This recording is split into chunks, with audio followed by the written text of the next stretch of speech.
প্রিয় শিক্ষার্থীরা, এসো আজকে আমরা বাংলা স্বরবর্ণ এবং ব্যঞ্জন বর্ণের শুদ্ধ উচ্চারণগুলো জেনে নিই। দেখো, অ, আ, ই, ই,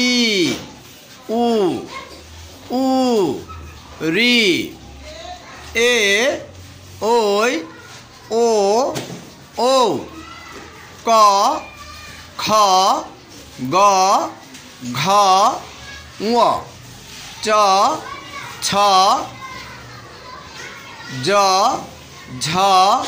ঞ, ট, ঠ, ড, ঢ, মূর্ধন্য ন,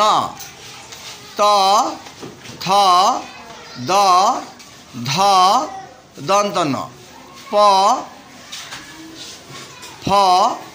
ব, ভ, ম, অন্তস্থ জ, ব বিন্দুর ল,